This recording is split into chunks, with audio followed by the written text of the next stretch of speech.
Hello again, everyone. This is Gilmer. How you doing? When I last left you, we had run, I think, 2 turns. Let's see, early May. Yes, we had run 2 turns of this scenario called Bloody Shiloh. And we covered a few things about Ageod games in general. Something I wanted to mention, as you can see, this is one of the games that actually uses core. And you can, as we have mentioned before, you can click on move by synchronization. There are a couple of games, or maybe even 3. I can't remember about Revolution Under Siege, but there are a couple of games I know for a fact that you don't use core in that game. Everything's just a full army, and everybody's under one leader, and it's just one stack. And that is To End All Wars and Pride of Nations, and I also think it is possibly Revolution Under Siege. I can't really remember. But if I ever go back to End All Wars or do a Let's Play of Pride of Nations, I'll point out what I'm talking about. Instead of having these units called core, both of these would all be combined under one stack, with Grant being the overall leader. So, and the command points are all different because of that. In To End All Wars, if you create an army with a 3-star general, the command points are something like 48. I think it's 48 with some modifiers depending on how good the general is, to get you sometimes to 52, 51, 50, that kind of thing. And I'm actually playing a To End All Wars game right now that I'm not recording, and it's kind of interesting. They still have March to the Sound of Guns in To End All Wars, but it's armies and divisions or units or whatever that are kind of detached from armies. Sometimes all of them will march to the sound of guns, and you'll see some pretty big battles in To End All Wars. Upwards of 1 million people on either side. Even more. I think I've seen at least 1.7 or 1.8 million on one side or another. So you get some pretty big battles in To End All Wars. But the army formations are much bigger as well, so that's part of the reason why. When we last left it, there are really only 2 ways to go down towards the Confederacy. You got the west side and going down through the west portion of the state of Tennessee, and then you have this one, and that's kind of going down, I think, what we would call the middle of Tennessee, mid Tennessee. And if I this isn't live, but this video might be cut short because we have bad weather right now. We're under a tornado watch and a thunderstorm warning, and lightning is going off out there sometimes, not much, but I can hear the rain. You can probably hear it too. But let's see, we have 2 armies. Another thing to mention is, let's show ownership. So we own everything above basically this line that goes from here all the way across to here. Oh, I didn't see that guy. I want to take him and put him outside of the city. Oh, look at this guy. I'm going to put him outside of the city. Let's see.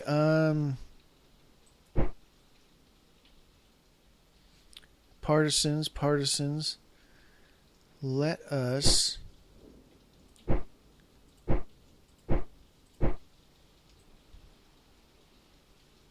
I don't know how much trouble these guys can make. I know they could take some cities, but I don't know that if they capture Henderson or Munfordville, I don't know if that gives them any points. Something to mention though is if you have a unit like this on passive, they won't capture like a region, and it won't really increase the ownership or the loyalty in the region of your army. You have to go in there pretty much on... He's not. No, he's not. You pretty much have to go in on offensive posture. So let's see. Let's go to Nashville because it kind of dominates this area right here. I don't know if I can...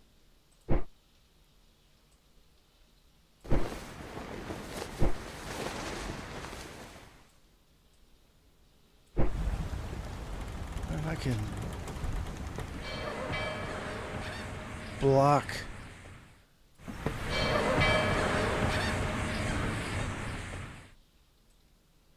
I don't want to go to Sumner. I want to go to this waterway. Gallatin Ferry. Okay. See if we can't block them. I don't think they can do any damage up there, but I could be wrong. I'm going to bring this unit over here. Let's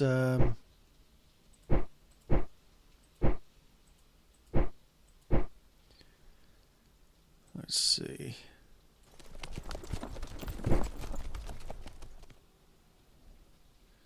Then we've got this guy. We've got Grant coming down to Madison, Tennessee. And as I have mentioned before, I find it strange that the only objective is Corinth. So I could go straight to Corinth. And if I own Corinth, then I could probably just win this scenario. So maybe that's what I'll do.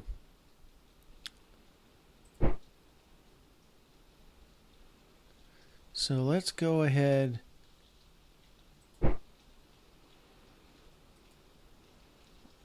Let's bring him down here. Let's put him on retreat if engaged. Let's save our turn and then process it to the next turn.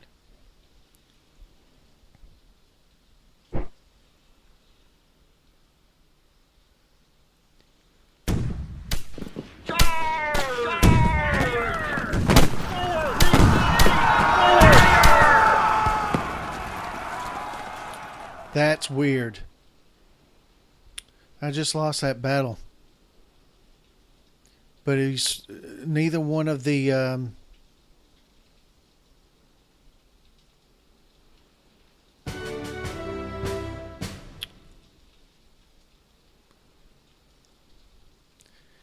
if you're looking at, you got to look at these messages, and you can have a filter up here of 6 different types of messages. So I don't have any messages in the first one. It's scripted events, so there were no scripted events. Battles. We have lost a battle in Gibson, Tennessee. Now, I don't really understand. It was almost like... It's almost like McClernand didn't even engage at all, which is definitely weird.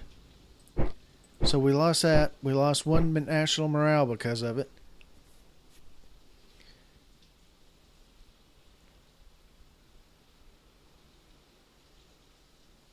I thought that was at 95 last turn, but maybe not.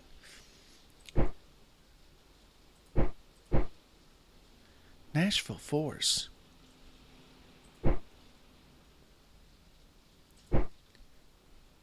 Okay. Something else you can do if you want to see something as... Wow, it's getting really...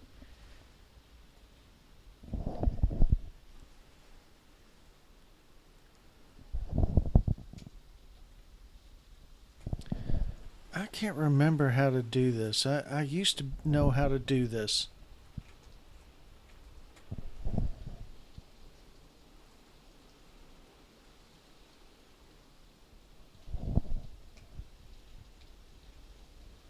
Oh, here we go. If you look over here, it'll tell you how many men you have. So the Kentucky Reserve has 2,958 men, 636 horses, and 12 cannons.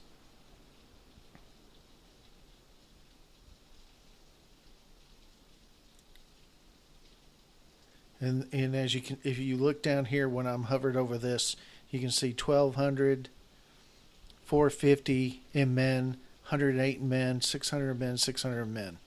So that's, add all those up, it should be 2,958 in men. But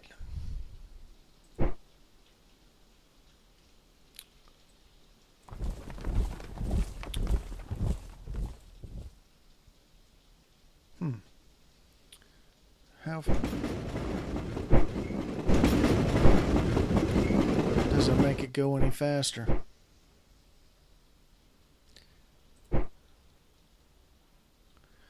Well, I mean, I have to go. I have to go this way.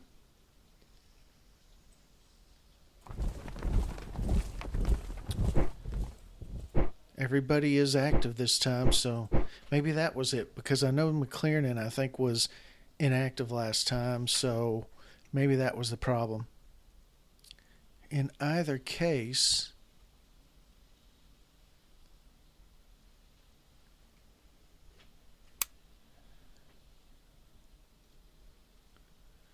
they are winning on victory points, but if I can get to Corinth and take it and beat them, then I'll be doing okay. But anyway, as we were talking about these messages, if you select the second one, it's battle, retreats, and sieges, and of course we lost that battle and lost one national morale. Movements and restriction orders. Army of Tennessee has arrived in Henry, Tennessee. Union detachment has arrived in Montgomery, Tennessee. Which one's that? Okay. And these units like this, they became active because the opponent, the AI, moved units through here, and so they activated, and that activated. Well, wait a minute, that's the same as this. But this activated, that was already active. Was there anything here? No. So I'm going to move this unit up here. It should be able to beat him fairly easily. Actually, I want to move him here too. And let us move. Let's pull him here to screen this area, screen this, anything coming from Giles, Tennessee. And then he is inactive. Kentucky Volunteers.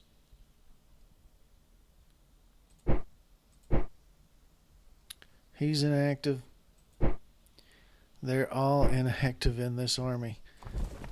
And they can just barely make it to Rutherford, Tennessee, or Murfreesboro. So we'll see what we can do at this point if everything is completely bungled at this point.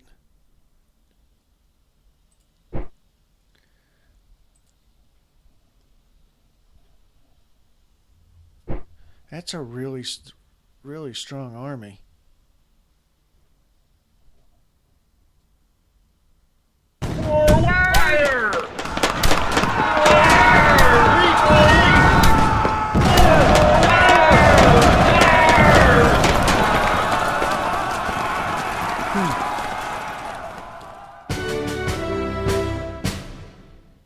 Let's see. Nothing there. Union detachment engaged Confederate states in region Maury, Tennessee at day 6. That's this. Did I click? Oh, no. That was not good.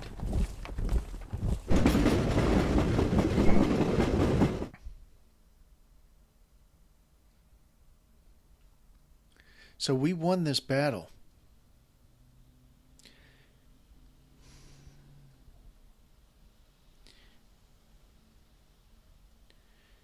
If you want me to read every single one of these, I'm not going to do it. First Division is committed. Exhaustion forced Army of Tennessee to cease offensive operations. Confederate States of America failed to retreat from a battle. That's because they were losing, but they couldn't get away. Wallace's Corps is committed. Wallace's Corps is committed. I said Corps. And we got one national morale out of that. And we failed to engage partisans in the region of Muhlenberg.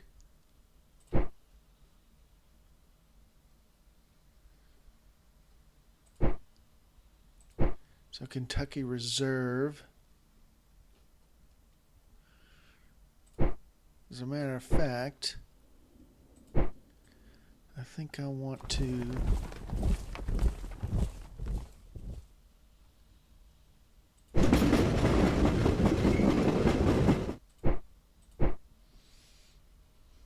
can't believe I made that mistake. He wasn't on synchronized moves, so his two corps did not come with him. What does this look like? Army of the Tennessee.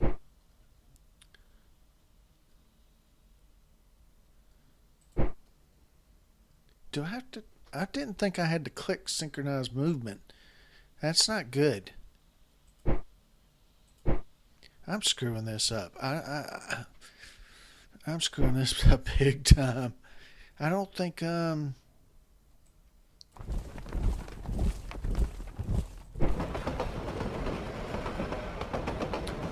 let's see.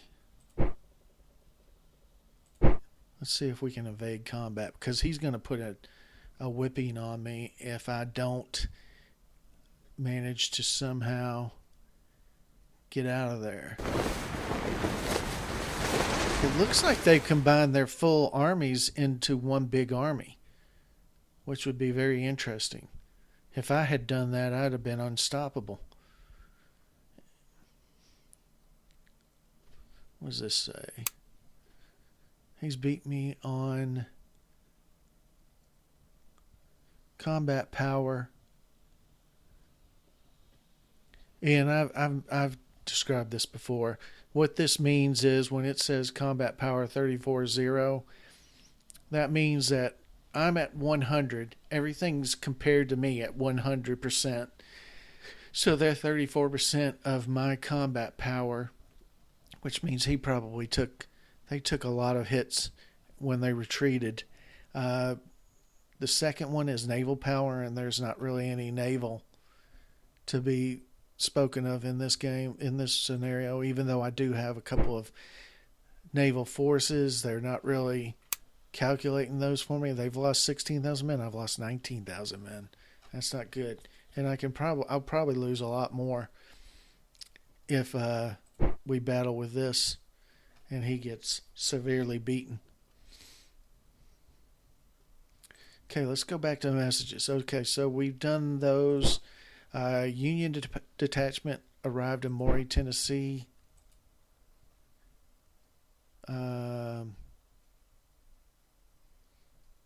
Where's Maury, Tennessee? Oh, this is it. Oh, okay. It's my my cavalry screening force. Army of Tennessee has arrived in Gibson.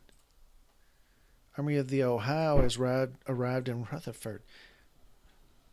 It's not very good, though. These are for replacements. The 3rd Brigade received the 9th Ohio, the Niners. And we received one replacement from our reserve units. Oh, crap.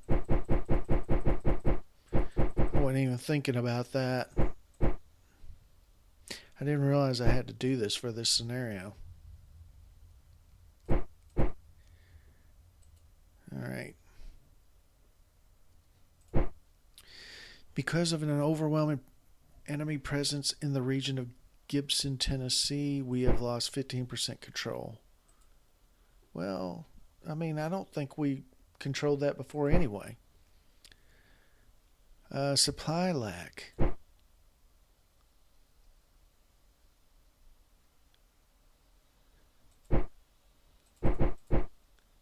That's got to be this unit. Yeah, let's get them back.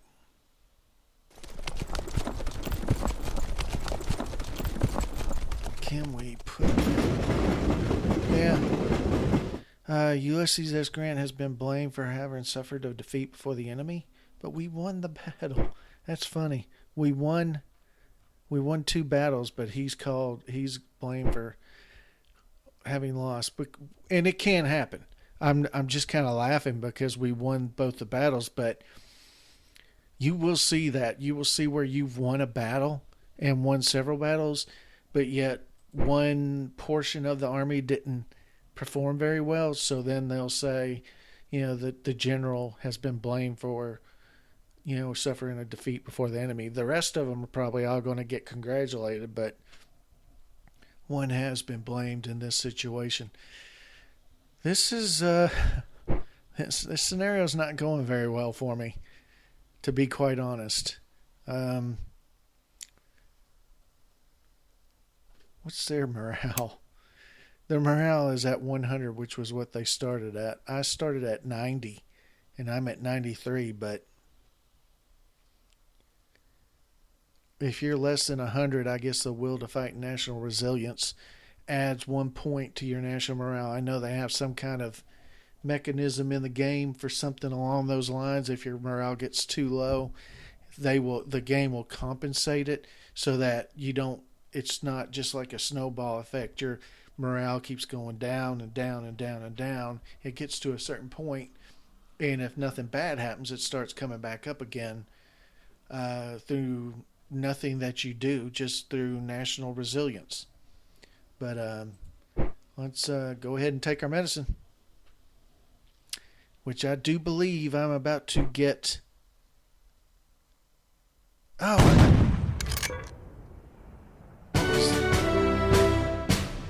What was that? Economic sunrise, inflation lowered by 1 point. Okay. We won a battle against Bowling Green. Oh, yeah, you can look at that. Oh, we destroyed their partisans. Love it. We took that. Let's move these guys back, down. No, I remember.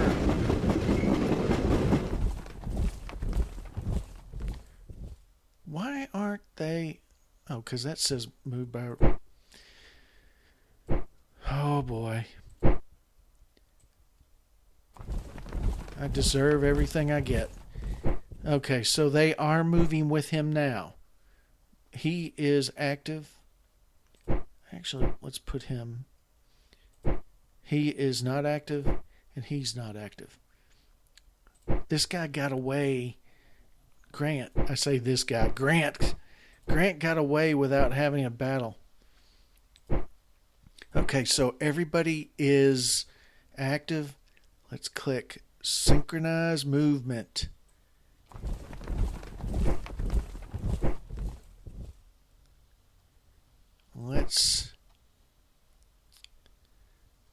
I don't really want to keep moving. Although I really need to get to Corinth. We'll wait and see what happens with this battle. So as you can see, this time they're actually, if they don't move with him this time and don't fight, I'm going to be pretty upset. Although I think they had to have helped him before because we won that battle. But we'll see. You know what?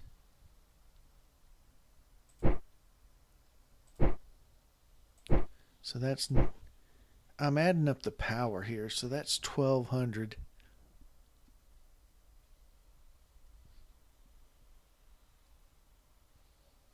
And he's right at 1,200 as well.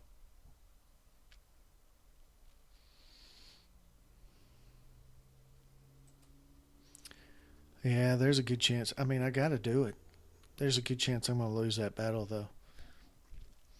Maybe if I bring one of these over. If I did, I'd bring Thomas.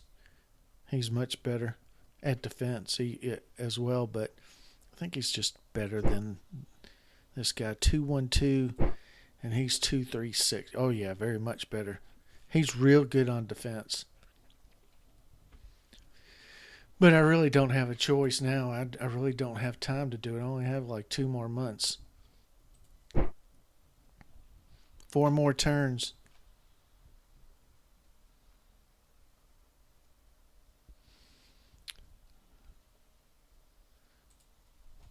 Maybe they'll move.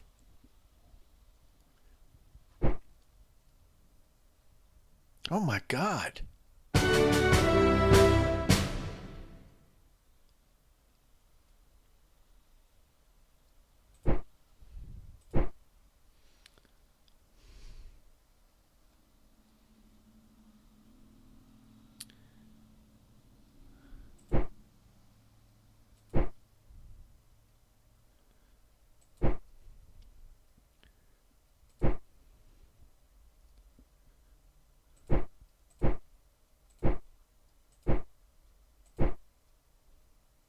Their cohesion is really bad.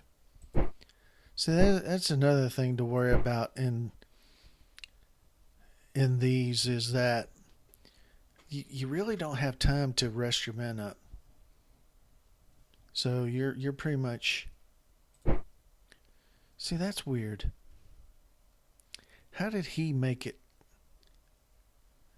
to here, but they have not? They're supposed to all go at the same time. That's the whole point of synchronized movement. It's weird. All right. So everybody made it here. It's just that nobody fought because they said they were too tired to fight. We took Murfreesboro. That was so see, as you can see, we've taken this city, but they still have they still own it, I think, because that does show owners. It will show owner of the regions. So they still kind of own this probably because he's inactive, and he's because it says that from third from the bottom, United States of America, 18%. I think that number keeps going up until it gets over 50%, and then it says we own it. Man, it's been so long since I've really played one of these games and really dug deep into the stats and figures. We're going to lose this on points. We're already... One more time.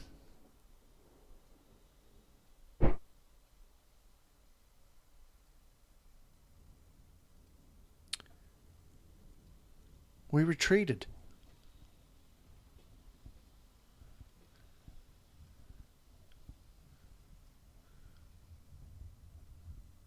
Yeah, I've completely.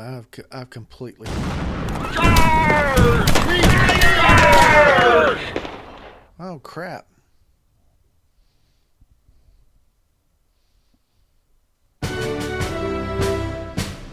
Well, that was not a good outcome at all. We retreated.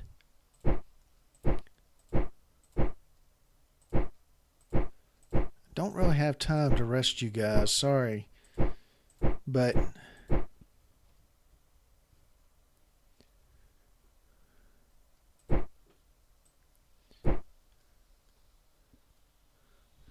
If you right click these tabs, they will lock it. So then you won't, if you accidentally, no, I didn't mean to do that either. If you, let's do it right like this. If you drag this and drop it on top, it will not combine them. If both of these are unlocked, it will. To cancel a turn, select the unit that you want to cancel and hit delete one time, and it cancels one region of turn or movement. But I want to, oh crap, they must have changed that, because it used to be if you select synchronized movement, it wouldn't you didn't have to select it every single turn, but now you do. And I'm going to go over.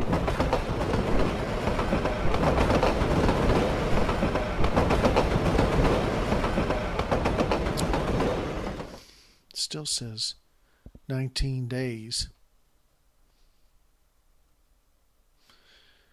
Well, we're in big trouble in this scenario.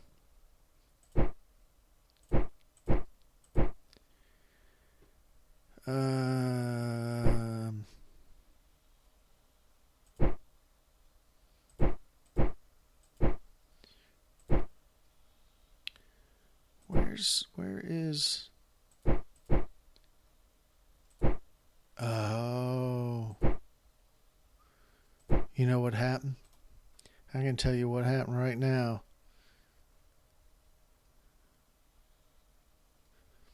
Don Carlos Buell is recovering from injuries in Bowling Green, Warren, Kentucky. So we lost our army leader. So we don't have an army. These are just detached units at this point. Because the army leader's gone, you don't have an army anymore. Man, everything bad happening is happening with this one. It's like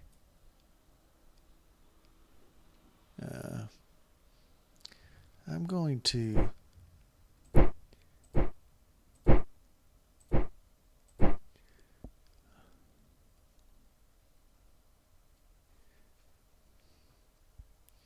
does that say 19 days or 13 days?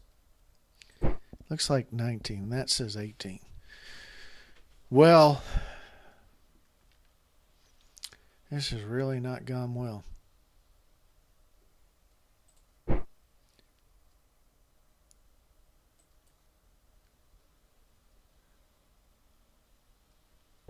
We will lose this battle too. Maybe. Probably.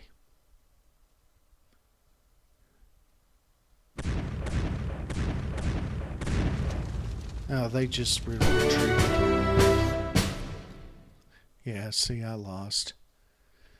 Minor defeat, lost by victory points, early August. And that is Bloody Shiloh, and it was pretty damn bloody.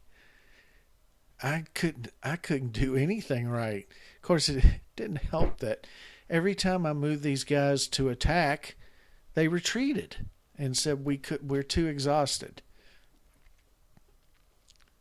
So that is Bloody Shiloh for you. And like I said, I really like this game. Minor defeat, lost by victory points.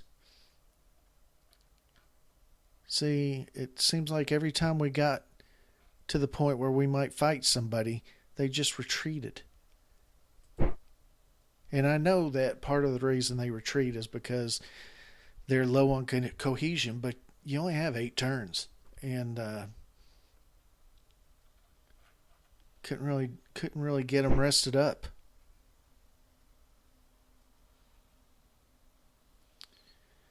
And yeah. What are these guys doing? I didn't know I had any guys down here. These must be partisans or something. Anyway, that is it for this episode. I am going to think on what game I want to play next. I really like Civil War II. I really like To End All Wars. I really like Revolution Under Siege. Um, I've never played Pride of Nations all the way through, but that's a lot of turns, and I don't know if I can do that many turns without getting bored and without you getting bored, because there are a lot of turns that nothing is going on. So it's a lot like Forge of Empires. I mean, Field of Glory Empires. Let's see, I went right back to Forge of Empires. Field of Glory Empires. There are a lot of turns where nothing is going on, so it's kind of boring. And I don't want you to get bored on those turns. And they're, it's Pride of Nations. The turn execution takes a pretty good while, so there'd also be a lot of me pausing, so you don't have to watch the turn execution. But if you miss the turn execution, you would miss any kind of battles if we got into any kind of wars. But I could always show you the battle result. But it's not as cool to actually see the battle, because sometimes you get into a battle and it takes maybe 5 to 10 to 15 seconds long, and you see it going back and forth and back and forth. So it's kind of interesting to see it. But I wouldn't want you to have to sit through a turn execution where nothing actually happened. So I'm going to have to think about that one. The weather's gotten a little bit better, so it's not raining and it's not lightning. So let's see. I also have, I tell you what, I also have Wars of Succession, which I wasn't thinking about that, but that's another one of the ones that does not use core. It is a full army underneath one commander. It doesn't use any kind of core that are attached to it that move in synchronization. It's just one big army that's moving around. And I really want to play that because I've never actually played it before. And I really want to give it a try. I'll tell you what, I'm going to start with Wars of Succession. And Wars of Succession is about the Spanish succession when in 1703 or whatever, the ruler of Spain died and he had no son, and he wrote in his will or whatever that the grandson of the King of France would be the new King of Spain, and maybe the Emperor too, because I think that the ruler of Spain was called Emperor of several different, because Spain at that time owned the land up in like the Netherlands, Belgium. I think it was Belgium was what Spain owned at the time. It's called Spanish something, and the Netherlands were called the United Territories or something. But Spain owned some of that. Spain owned, obviously, Spain, and Spain had a lot of possessions in the New World, and so the head ruler was called an emperor for that reason, and not a king. But regardless, Wars of Succession is about basically the early 1700s in Europe and the wars that were fought over who succeeded who in certain kingdoms. So I really want to play that game. So that's what we'll give that a try tomorrow, and we'll see what happens. And maybe I'll run 2 games at one time and record them both. That would be something, huh? But I will see you tomorrow, and we will take a look at Wars of Succession. Thanks a lot for watching, and I'll see you tomorrow.